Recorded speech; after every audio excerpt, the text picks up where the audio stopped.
राधे राधे दोस्तों, जय माता दी। श्री शिवाय नमस्तुभ्यम। हरे कृष्णा कृष्णा हरे हरे, हरे राम राम राम हरे हरे।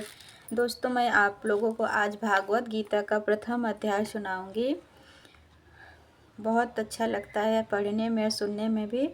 आप लोग ध्यान से सुनना, मेरा पूरा वीडियो देखना, तभी समझ में आएगा। कुरुक्षेत्र के युद्ध स्थल में सैन्य निरीक्षण। धृतराष्ट्र संजय से पूछ रहे हैं, धर्म क्षेत्रे कुरुक्षेत्रे संवेता यो उत्सवाः मामाकाः पांडवस्य कर्म कुर्वत संजया। धृतराष्ट्र ने कहा, हे संजय, धर्म भूमि कुरुक्षेत्र में युद्ध की इच्छा से एकत्र हुए मेरे तथा पांडवों के पुत्रों ने क्या किया। भागवत गीता एक बहुपठित वास्तविक विज्ञान है जो गीता महात्म्य में सार रूप में दिया हुआ है। इसमें यह उल्लेख है कि मनुष्य को चाहिए कि वह श्री कृष्ण के भक्त की सहायता से संवेक्षण करते हुए भागवत गीता का अध्ययन करे और स्वार्थ प्रेरित व्याख्याओं के बिना उसे समझने का प्रयास करे। अर्जुन ने जिस प्रकार से साक्षात भगवान कृष्ण से गीता सुनी और उसका उपदेश ग्रहण किया, इस प्रकार की स्पष्ट अनुभूति का उदाहरण भागवत गीता में ही है। यदि उसी गुरु परंपरा से निजी स्वार्थ से प्रेरित हुए बिना किसी को भागवत गीता समझने का सौभाग्य प्राप्त हो तो वह समस्त वैदिक ज्ञान तथा विश्व के समस्त शास्त्रों के अध्ययन को पीछे छोड़ देता है। पाठक को भागवत गीता में न केवल अन्य शास्त्रों की सारी बातें मिलेगी, अपितु ऐसी बातें भी मिलेगी जो अन्यत्र कहीं उपलब्ध नहीं है। यही गीता का विशिष्ट मानदंड है। स्वयं भगवान श्री कृष्ण द्वारा साक्षात उच्चरित होने के कारण यह पूर्ण वास्तविक विज्ञान है। महाभारत में वर्णित धृतराष्ट्र तथा संजय की वार्ताएं इस महान दर्शन के मूल सिद्धांत का कार्य करती है। माना जाता है कि इस दर्शन की प्रस्तुति कुरुक्षेत्र के युद्ध स्थल में हुई, जो वैदिक युग से पवित्र तीर्थ स्थल रहा है। इसका प्रवचन भगवान द्वारा मानव जाति के पथ प्रदर्शन हेतु तब किया गया जब वह इस लोक में स्वयं उपस्थित थे। धर्म क्षेत्र शब्द सार्थक है क्योंकि कुरुक्षेत्र के युद्ध स्थल में अर्जुन के पक्ष में श्री भगवान स्वयं उपस्थित थे। कौरवों के पिता धृतराष्ट्र अपने पुत्रों की विजय की संभावना के विषय में अत्यधिक संदिग्ध था। अतः इसी संदेह के कारण उसने अपने सचिव से पूछा। उन्होंने क्या किया? वह आश्वस्त था कि उसके पुत्र तथा उसके छोटे भाई पांडु के पुत्र कुरुक्षेत्र की युद्ध भूमि में निर्णयात्मक संग्राम के लिए एकत्र हुए हैं। फिर भी उसकी जिज्ञासा सार्थक है। वह नहीं चाहता था कि भाइयों में कोई समझौता हो, अतः वह युद्ध भूमि में अपने पुत्रों की नियत के विषय में आश्वस्त होना चाह रहा था। चूंकि इस युद्ध को कुरुक्षेत्र में लड़ा जाना था, जिसका उल्लेख वेदों में स्वर्ग के निवासियों के लिए भी तीर्थ स्थल के रूप में हुआ है, अतः धृतराष्ट्र अत्यंत भयभीत था कि इस पवित्र स्थल का युद्ध के परिणाम पर न जाने कैसा प्रभाव पड़े। उसे भली भांति ज्ञात था कि इसका प्रभाव अर्जुन तथा पांडु के अन्य पुत्रों पर अत्यंत अनुकूल पड़ेगा, क्योंकि स्वभाव से वह सभी पुण्य आत्मा थे। संजय श्री व्यास का शिष्य था, अतः उनकी कृपा से संजय धृतराष्ट्र के कक्ष में बैठे बैठे कुरुक्षेत्र के युद्ध स्थल का दर्शन कर सकता था। इसीलिए धृतराष्ट्र ने उससे युद्ध स्थल की स्थिति के विषय में पूछा। पांडवों तथा धृतराष्ट्र के पुत्र दोनों ही एक अंश से संबंधित हैं, किंतु यहाँ पर धृतराष्ट्र के वाक्य से उनके मनोभाव प्रकट होते हैं। उसने जानबूझकर अपने पुत्रों को कुरु कहा और पांडवों के पुत्रों को वंश के उत्तराधिकारी से विलग कर दिया। इस तरह पांडु के पुत्रों अर्थात अपने भतीजों के साथ धृतराष्ट्र की विशिष्ट मना स्थिति समझी जा सकती है। जिस प्रकार धान के खेत से अवांछित पौधों को उखाड़ दिया जाता है, उसी प्रकार इस कथा के प्रारंभ से ही ऐसी आशा की जाती है कि जहाँ धर्म के पिता श्री कृष्ण उपस्थित हो, वहाँ कुरुक्षेत्र रूपी खेत में दुर्योधन आज धृतराष्ट्र के पुत्र रूपी अवांछित पौधों को समूल नष्ट करके युधिष्ठिर आदि नितांत धार्मिक पुरुषों की स्थापना की जाएगी। यहाँ धर्म क्षेत्र तथा कुरुक्षेत्र शब्दों की उनकी ऐतिहासिक तथा वैदिक महत्ता के अतिरिक्त यही सार्थकता है।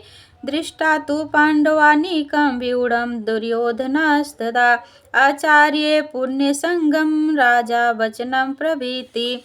संजय ने कहा, हे राजन, पांडव पुत्रों द्वारा सेना की व्यूह रचना देखकर राजा दुर्योधन अपने गुरु के पास गया और उसने ये शब्द कहे। धृतराष्ट्र जन्म से अंधा था, दुर्भाग्यवश वह आध्यात्मिक दृष्टि से भी वंचित था। वह यह भी नहीं जानता था कि उसी के समान उसके पुत्र भी धर्म के मामले में अंधे हैं, और उसे विश्वास था कि वह पांडवों के साथ कभी भी समझौता नहीं कर पाएगा, क्योंकि पांचों पांडव जन्म से ही पवित्र थे। फिर भी उसे तीर्थ स्थान के प्रभाव के विषय में संदेह था।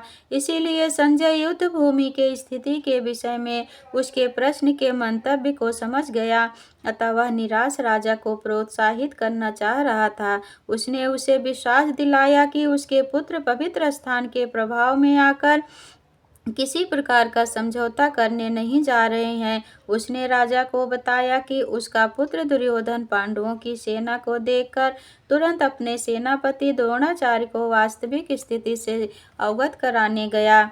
यद्यपि दुर्योधन को राजा कहकर संबोधित किया गया, तो भी स्थिति की गंभीरता के कारण उसे सेनापति के पास जाना पड़ा।